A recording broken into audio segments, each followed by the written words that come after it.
All right, perhaps I should have set this up another way. I'm going to attempt something new, something I've never heard before.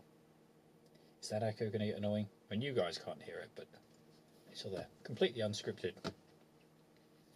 Earlier today, while rewatching a video essay about stunt work in the Mission Impossible series, I went on yet another ramble about how the last two films have been disappointing to me.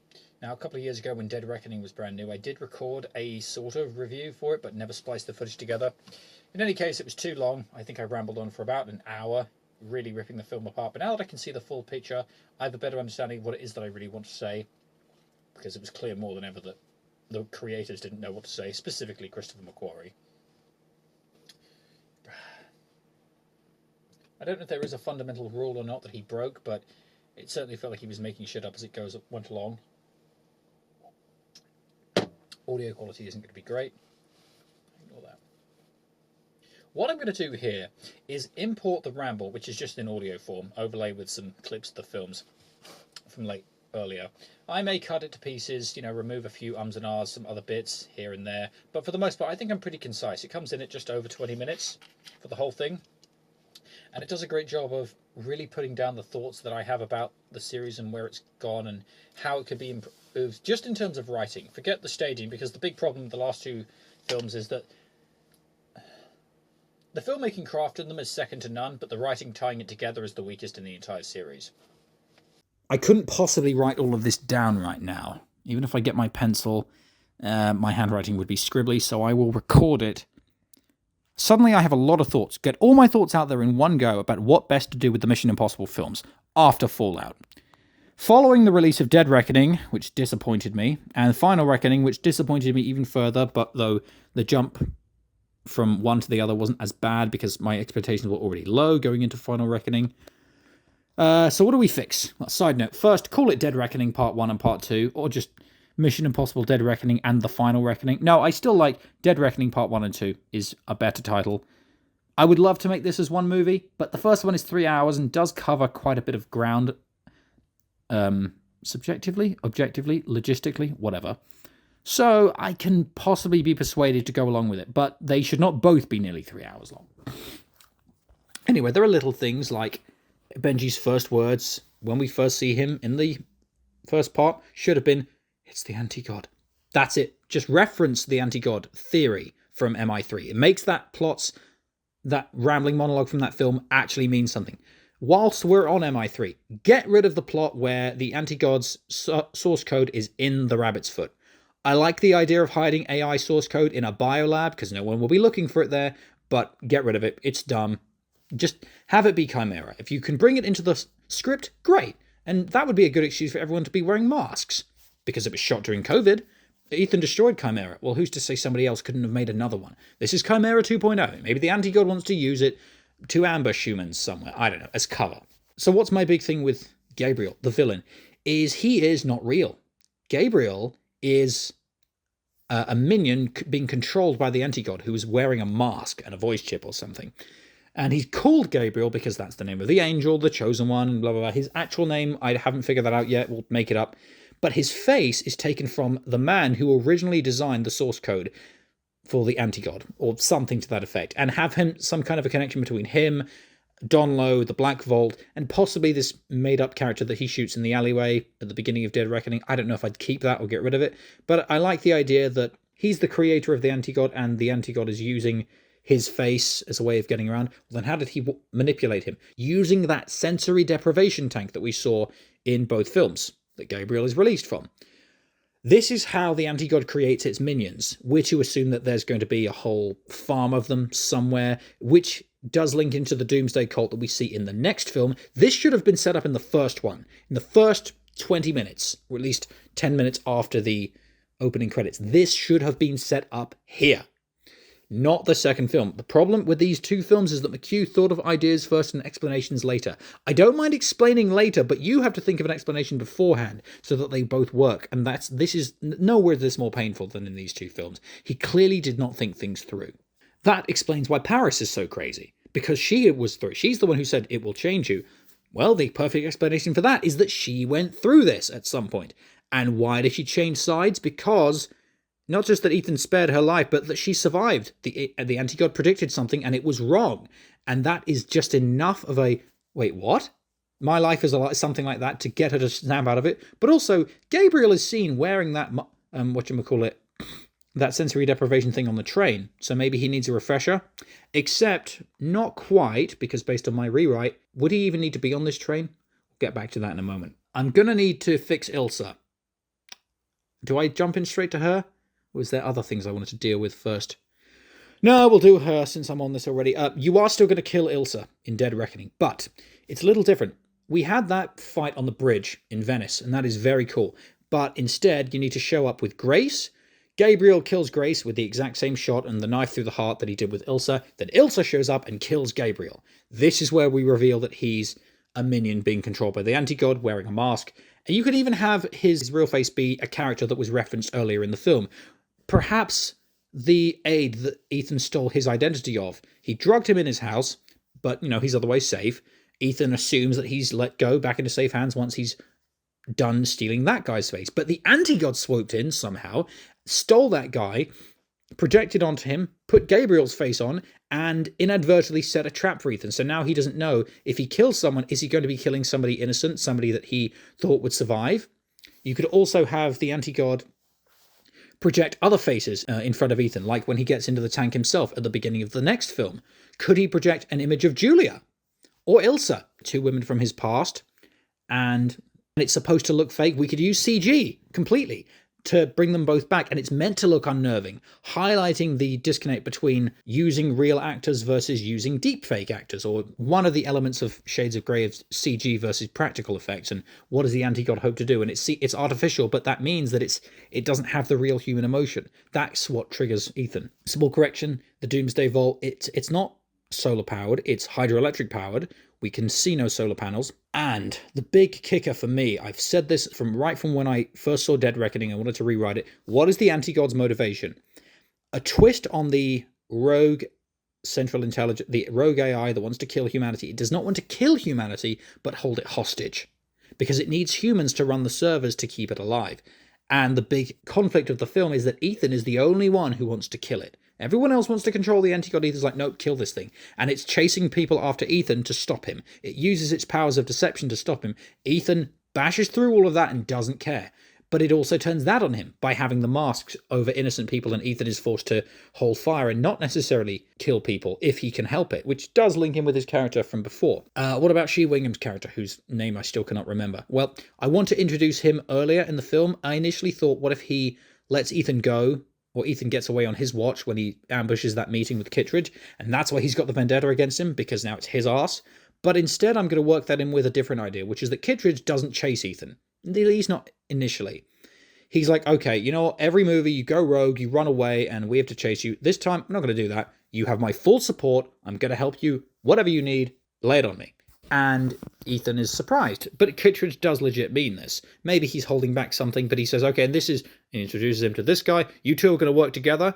And Ethan still gets away, but he's still being chased. Not necessarily to be brought in, but like, no, you two make this work together.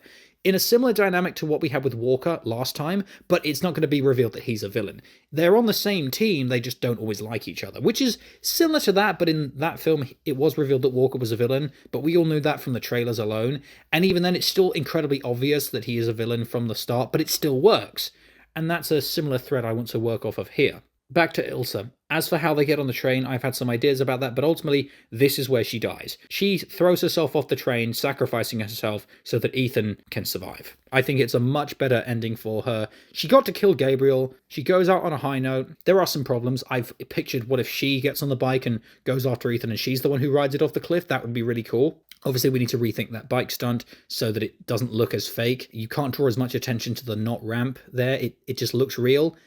Because of that whole video essay that shows that the approach they took with this film really has the worst of both worlds. It has the expense of doing things practically with the deep fake artificial look of doing things digitally. Whereas if they'd shot it slightly differently and promoted it slightly differently, then it would have felt more real and authentic. You could have had a few more of those close-ups of whoever the hell the rider is going off the ramp rather than just doing it all in one long take. You can do the long take at the very end as they go off, and that way you have to render less of it and draw less of attention to it.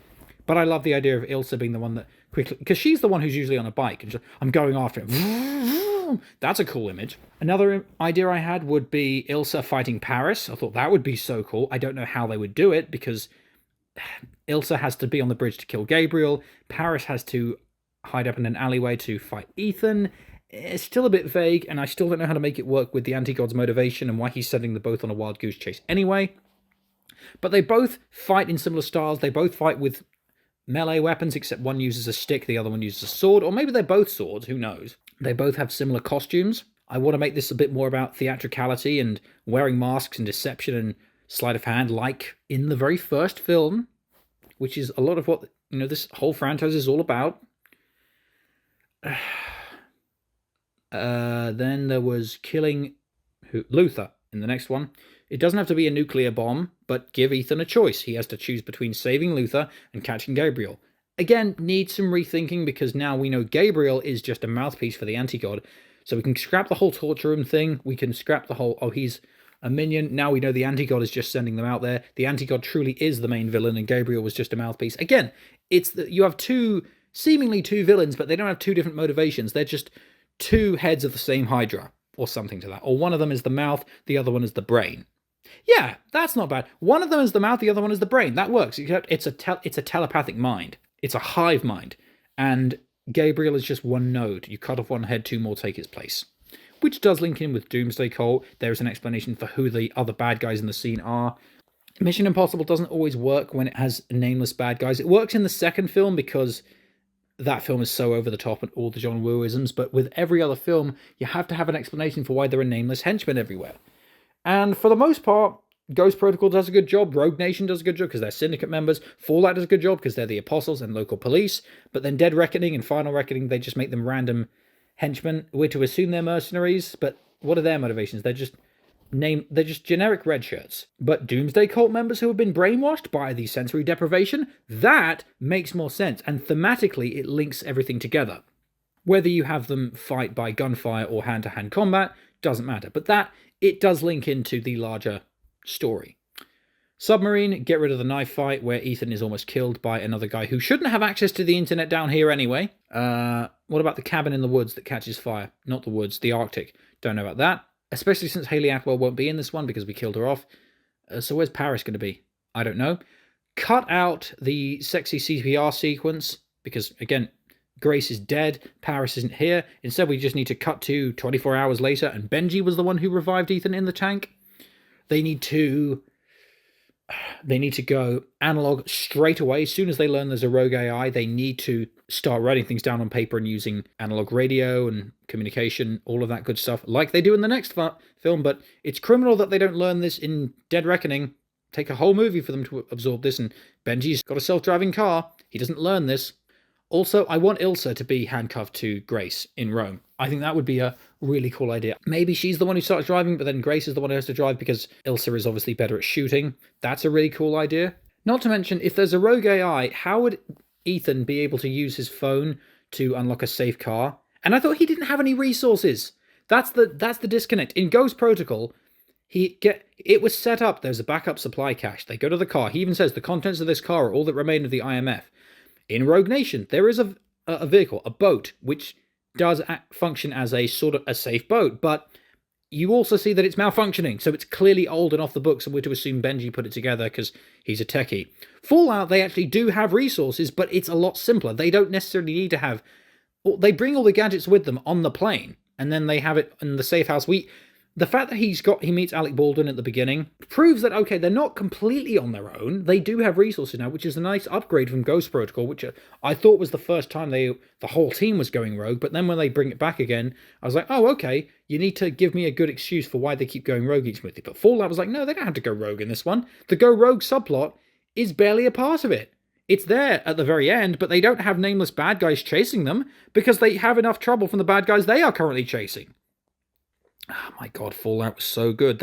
We know the destructive weapons that they're preventing from being set off. We know where their fuel comes from. We know why the fuel is dangerous. We know who would have the knowledge and the resources to put the weapon together. We know the scientists that would need to design these weapons. We know who would want to detonate these weapons. We know why they would want to detonate these weapons.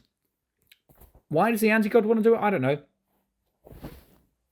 And then by the time we get to Final Reckoning, Gabriel has not one, but 2 nuclear weapons ready to go. One at the start, one at the... Where did he get those weapons from? Never mind all of the other weapons that the anti-god was setting off.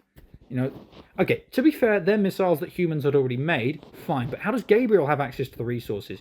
Especially with the AI ruining everything and destroying the infrastructure. How does he do all of this? How is he funded? He should be the mouthpiece of the anti-god. But no.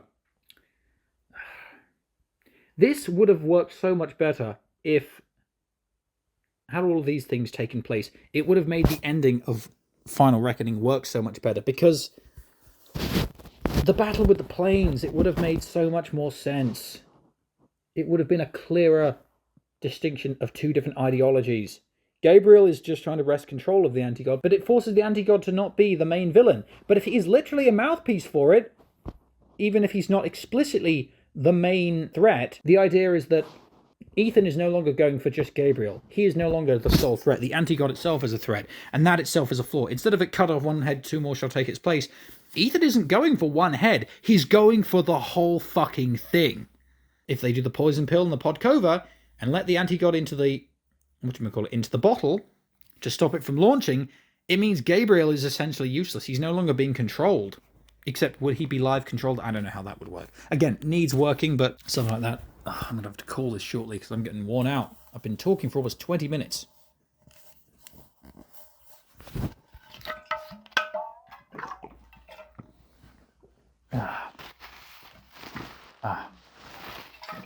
What about the other cop who's hunting for Ethan? The one played by the actor from Top Gun. I don't remember his name. Does he need to be in this movie? No. And then Shea Williams' character. What about him? Don't know. Kittredge. Don't know. I do like the idea that when Ethan connects it to the Podkova, it has a final message from Luther and it self-destructs. I like that. It's a nice touch. But about destroying the anti-god, you need to rework that. Oh, I know. One last thing. I remember my hook of you could still have the Doomsday Vault in the second part, that the anti-god would have changed its mind in between films. It seems a bit cliche on the surface. First it wants to coexist, and now it wants to destroy humanity. Well, an element that could give it just the right level of nuance, just a hint, is that in the first film it wants to coexist somehow. It doesn't really know what it is. It's only just been born. It doesn't necessarily like humanity, but it very quickly knows, no, I can't just kill humanity. I have to hold it hostage so that it can run the servers and allow me to live. But that means it needs us way more than we need it. Ethan is the only one who wants to kill it, and it's afraid. That's a cool... Somehow I was like, okay, wait a minute. Doomsday Vault. I've been around long enough to know this is where I've got to go. But I like the idea that, well, what does it have to gain from destroying all of humanity? It could run in there, maybe, and it's nuclear powered or it's hydroelectric powered. But is it going to survive in there? I like the idea that even the anti-god doesn't know for certain that it's a good idea. With all its knowledge of humanity, and it is still an artificial intelligence, and we don't know what that would look like or how it would think, or if it's still a machine, or if it's still thinking from us, if it's just a mirror reflecting back on us our worst sins. But I like the idea that it too is not 100% certain. That it's like, I don't know, if I nuke all of humanity, this place seems secure to save, but it was built by humans. You know, the very species I'm about to wipe out. And if I can survive in here, who's to say that they haven't also built other servers to survive in? No, other nuclear bunkers to survive in. Even with all the firepower that they have built swords and shields. Who's to say that they wouldn't come back? I like the idea of addressing that. I don't know how you would do it. I don't know how to manifest it. But I like the idea that the AI is given some character. It isn't just about destroying humanity. It's about coexisting with humanity based on what it's learned from us about cohabitation with each other. Yeah. Is that everything covered between the Reckoning films? Ah, boy. Feel like it should be. But then what's the ending going to be? Who survives? Does Paris survive? Just about. Benji? Maybe. What about Donlo and that guy? I don't know. I don't know who lives and who dies. I just don't care. fuck, it's confusing. I do want this to feel final, though. I don't like the idea of Ethan surviving. I like the idea that that edit that I watched, where it looks as though he hasn't survived, but then you slowly reveal a parachute. It's like, oh, maybe he did, but leave it just ambiguous enough that parachute is flying, but that doesn't mean that he pulled it in time. He still could have died. Oh, one last thing. Gabriel, being the mouthpiece of the anti-god, gives credibility to how he has all of these resources and how he's fully funded, how he has access to 2 nuclear weapons, because the Doomsday Cult, where he's infiltrated all kinds of governments all over the world and he has unlimited reach. It explains why he is the god, because he's just speaking on behalf. He's not speaking on behalf of the anti-god. He literally is being controlled by that AI. So that explains a little bit more about why he's got access to these resources. Whereas in this film, he's just kind of an innocuous villain that both devalues him because we don't know how he's funded, and devalues the actual AI in the background that we have to stop because reasons. It's not really clear. Anyway, hope you've all enjoyed it. I will see you on the next one, and after a few of these, maybe I will have nailed the formula.